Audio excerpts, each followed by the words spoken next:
Buenas tardes, soy la docente Marcela Rodríguez, docente en el Meduca, Panamá, y como parte de la formación académica para optar por el título de máster en entornos virtuales de aprendizaje que curso actualmente en la prestigiosa Universidad Tecnológica Oteima, sede de David, Panamá, me complace en el día de hoy presentar al doctor Herbert Oliva, docente e investigador en el campo educativo, profesor del Departamento de Políticas Públicas de la Universidad de Guadalajara y profesor de la Escuela de Trabajo Social de dicha universidad.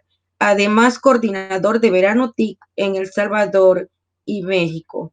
Saludos y bienvenido, doctor Herbert.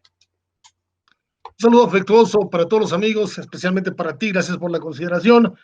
Pues a la expectativa, ¿no?, de poder colaborar con este andamiaje epistémico que estás construyendo alrededor de tu trabajo de investigación, sobre todo en estos tiempos en donde ejercer docencia es un acto bastante complejo e interesante que busca lógicamente la innovación y la adecuación curricular continua. Quiero iniciar esta entrevista agradeciendo de antemano el apoyo del doctor Herbert al brindarnos sus experiencias educativas.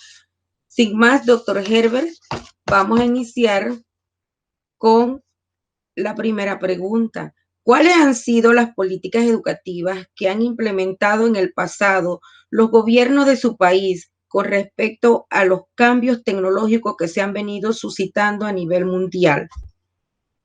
Mira, sería muy interesante el poder hablar, que realmente es muy pobre desde mi humilde perspectiva. A lo mejor muchos académicos estén o no estén de acuerdo con mis criterios o mi manera dialógica de entender este escenario, pero en términos de política pública, yo te puedo garantizar que desde nací en El Salvador, vivo en México, que en El Salvador y en México no existe un marco jurídico que te obligue como profesor a buscar la actualización y la innovación docente centrado en el uso y en el manejo de la tecnología, tomando como referencia la literacia informática.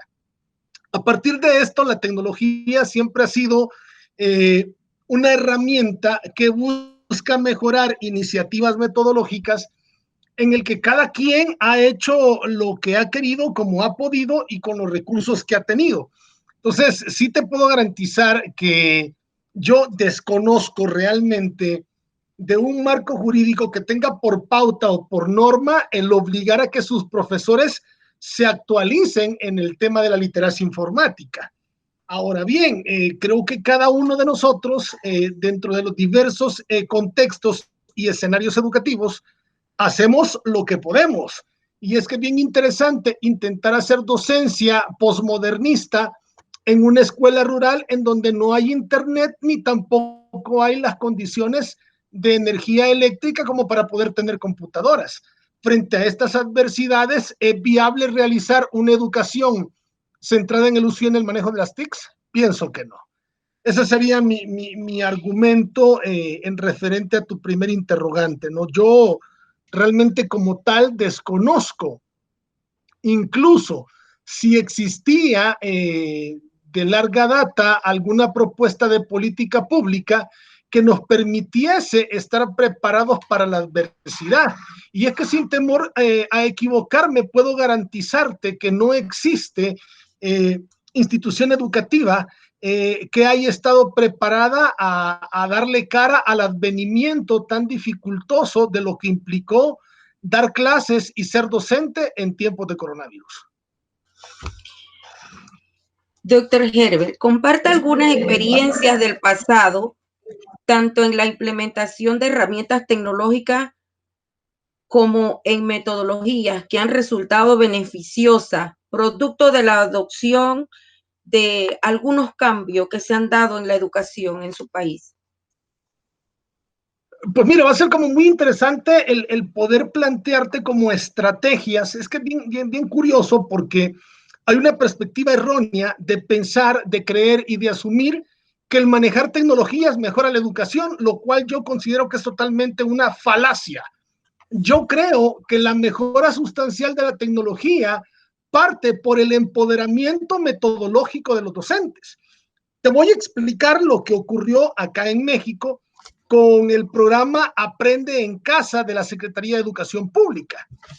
Cuando las autoridades de educación buscan en el mes de mayo, junio, preguntarle a los estudiantes cuál era la percepción del programa Aprende en Casa implementado por las autoridades educativas de México, la educación se traslada a dar clases por televisión, a utilizar la radio como un medio de divulgación de conocimiento, pensando y considerando de manera incluyente a aquellos estudiantes que no tenían acceso al internet o a una computadora.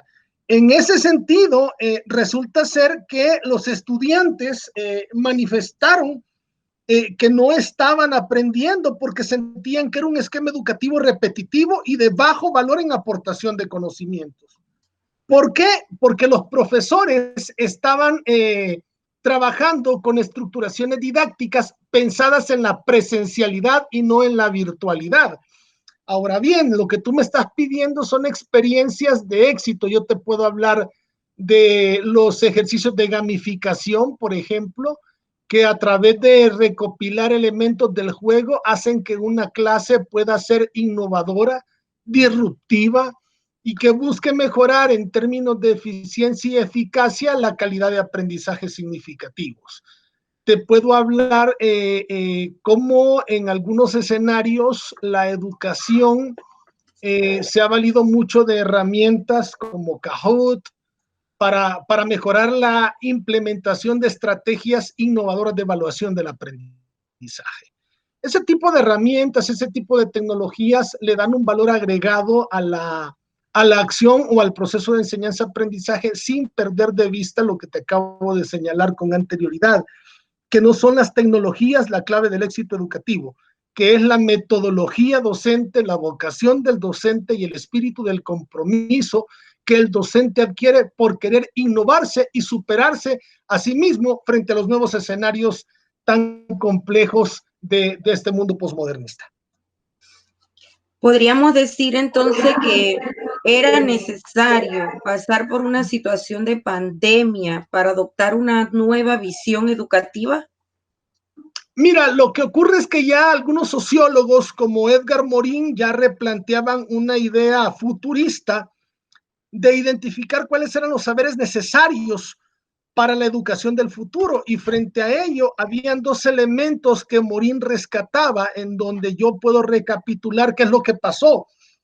En primer lugar, el sistema educativo es bien complejo porque demanda profesores que sepan atender las diversas necesidades educativas de la realidad contemporánea del siglo XXI, pero seguimos centrando el conocimiento formativo de estos profesores sobre la base de la educación tradicional bancaria.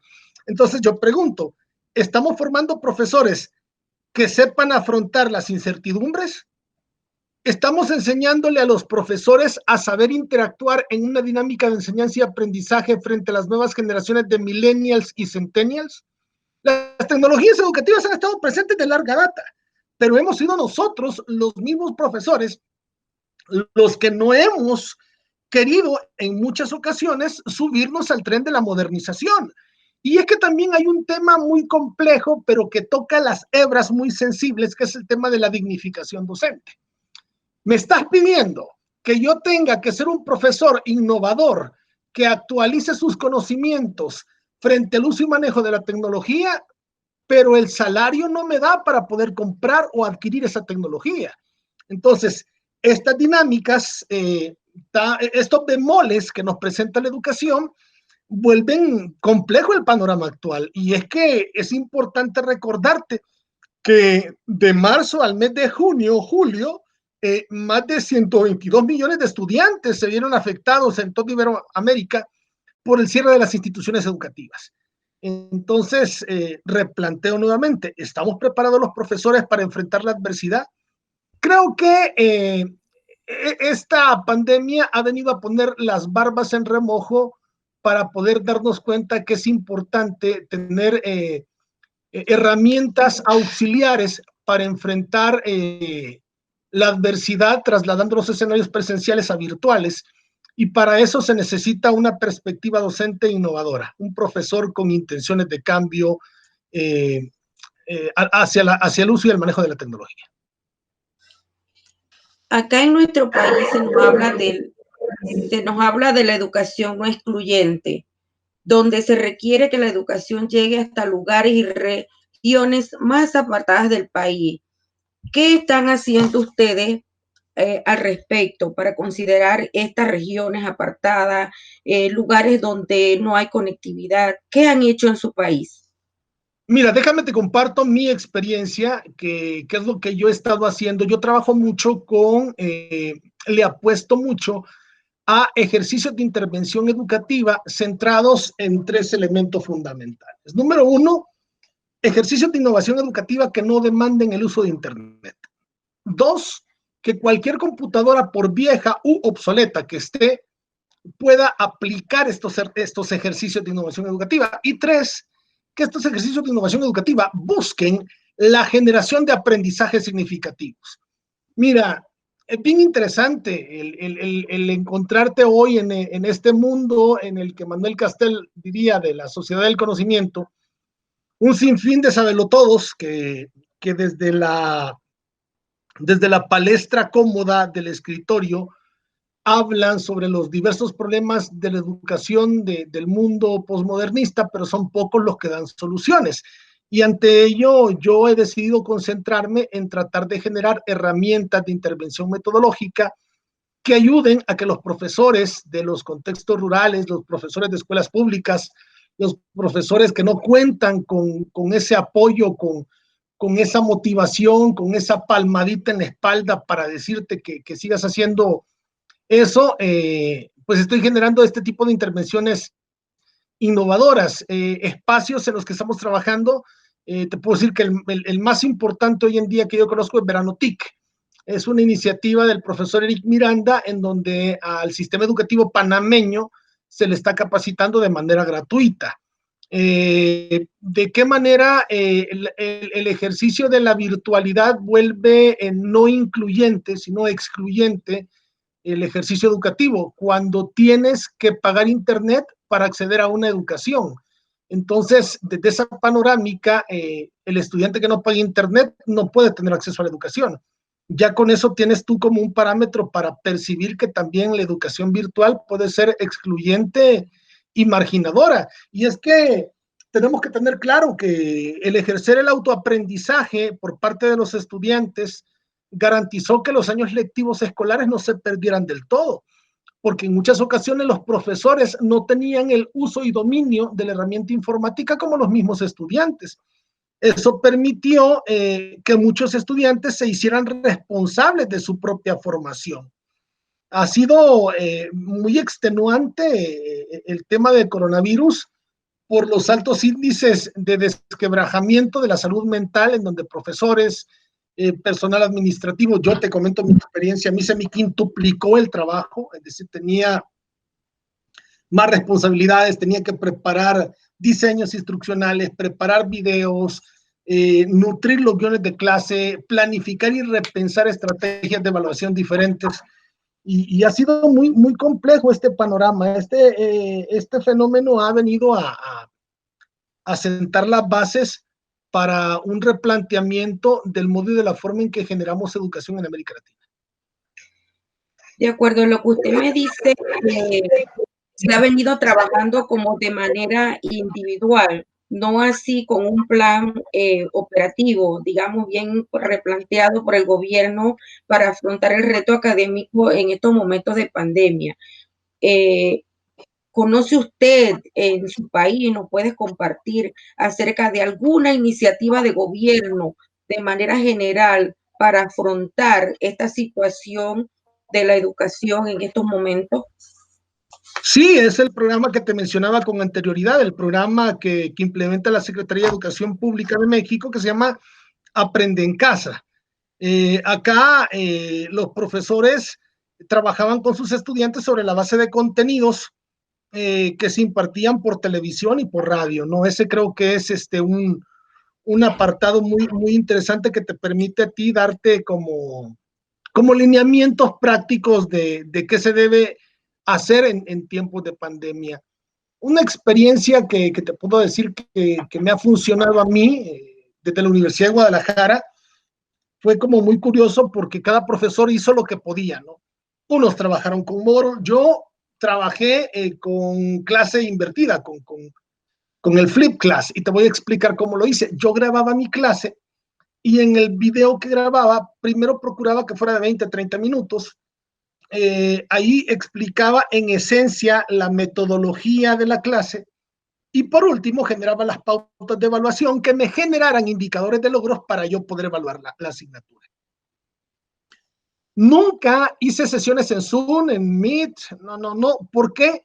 Porque yo podía programar mi sesión, mi videoconferencia a las 7, 8 de la mañana, pero muchos estudiantes no tenían acceso a Internet. Entonces repensé y dije, bueno, voy a poner la clase en YouTube. De hecho, yo te invito a ti y a todos las personas que puedan acceder a este video a que me busquen en Internet, busquen Herbert Oliva en YouTube y ahí van a ver mis clases. Entonces el estudiante, ya fuese desde una computadora, desde una tablet o desde el teléfono celular, podía ver mi clase cuando quería, podía ponerle pausa en el momento que lo deseara y podía repetir el contenido o la clase las veces que quisiera.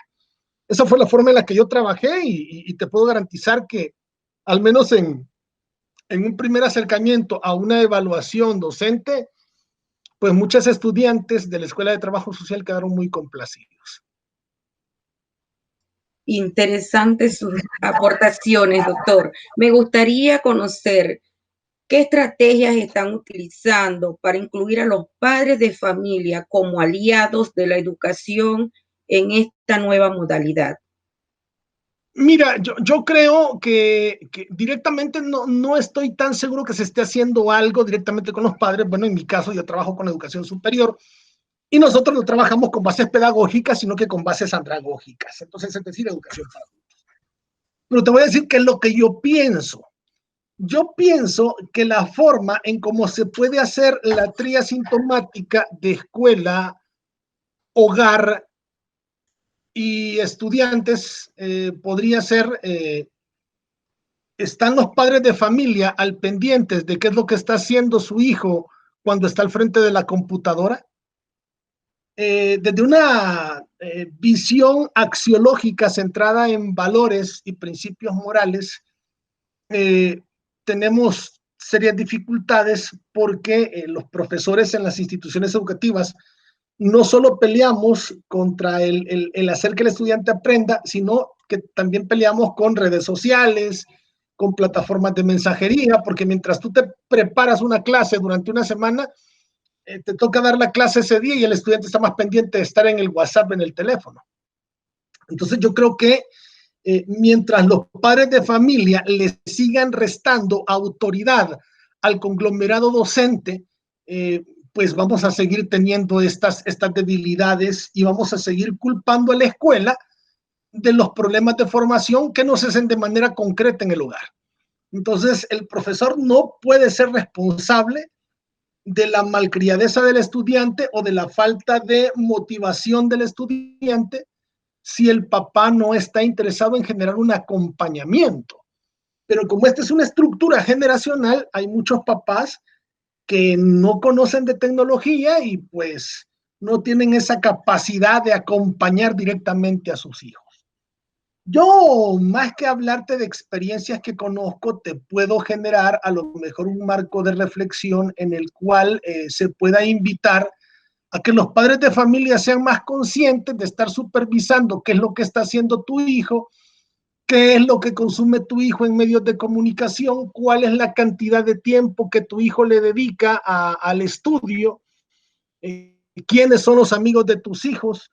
Y muchas de estas aristas no son responsabilidad de la escuela. Entonces, sí creería que para poder hacer un equipo funcional que busque la mejora de la calidad educativa, yo creo que los papás tienen que asumir un protagonismo más claro y más directo. Esa sería tal vez como la observación en este marco dialógico más certera que podría compartirte. Escuchando sus experiencias y sus consejos, doctor Herbert, me ubico acá en la realidad de Panamá. No somos ajenos. En el sistema educativo tenemos muy parecido las situaciones que nos estamos encontrando hoy día.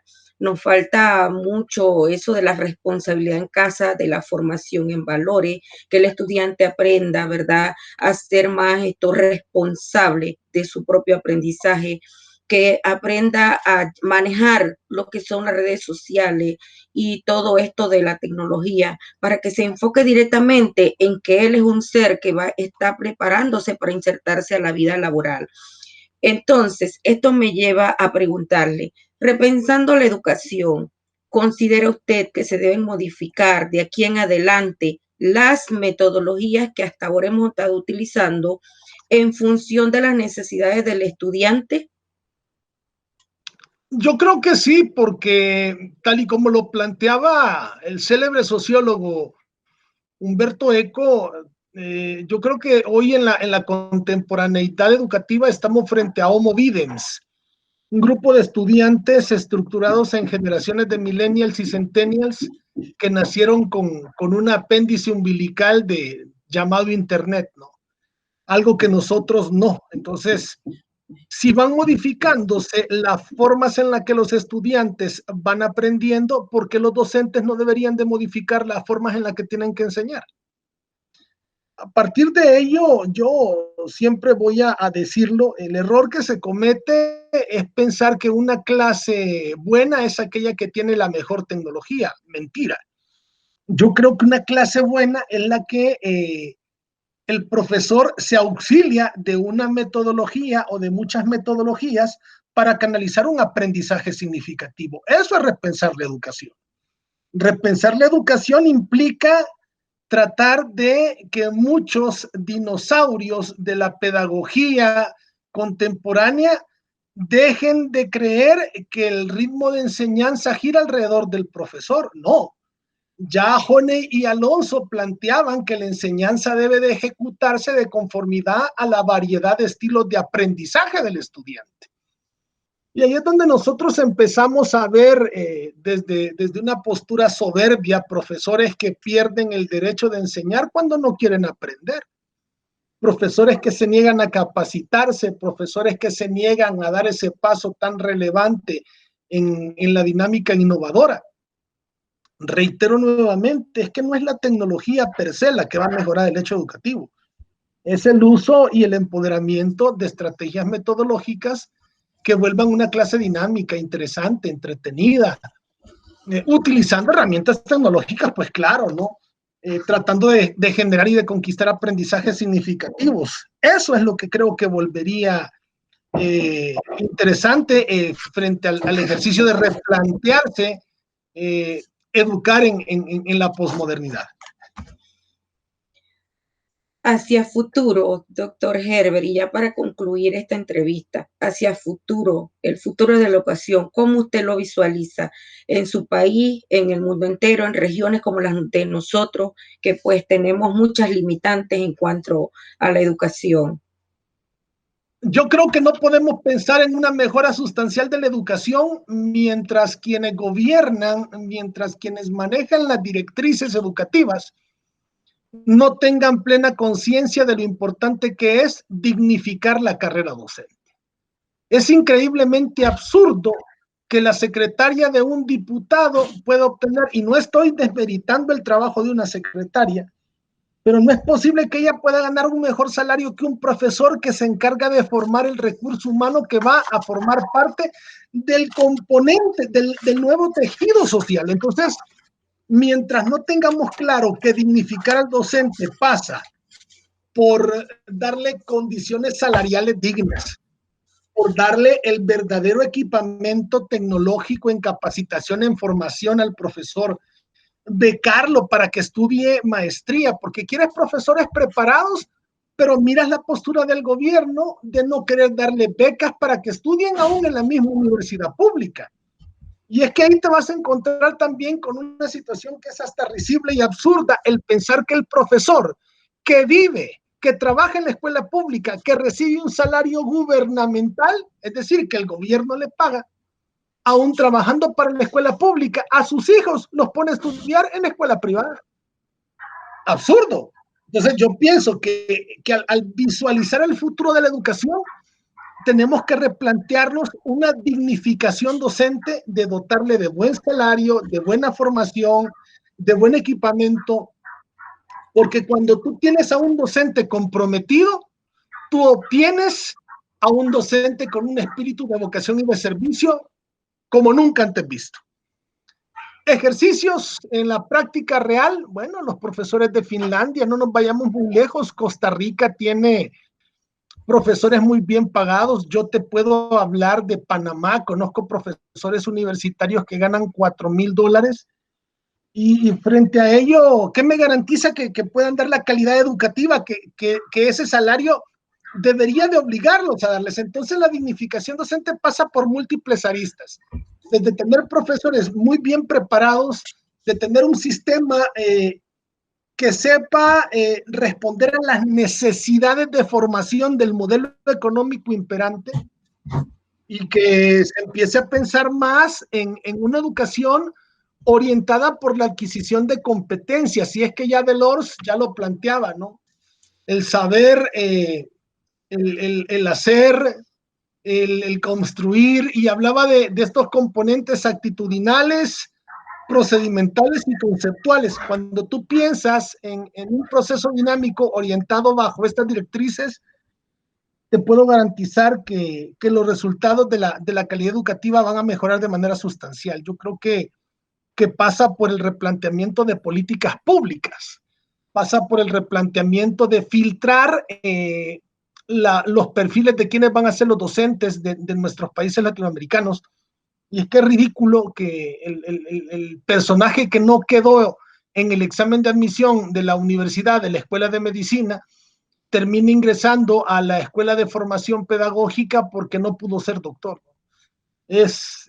Hay que establecer mejores filtros para escogitar en mejor medida los perfiles más idóneos para ser docente. Yo creo que eso valdría la pena, el tema de la dignificación, el tema de la preparación y el tema de la innovación curricular docente me llevaría a replantearme el modo y la forma en la que estamos formando a los profesores de este nuevo milenio.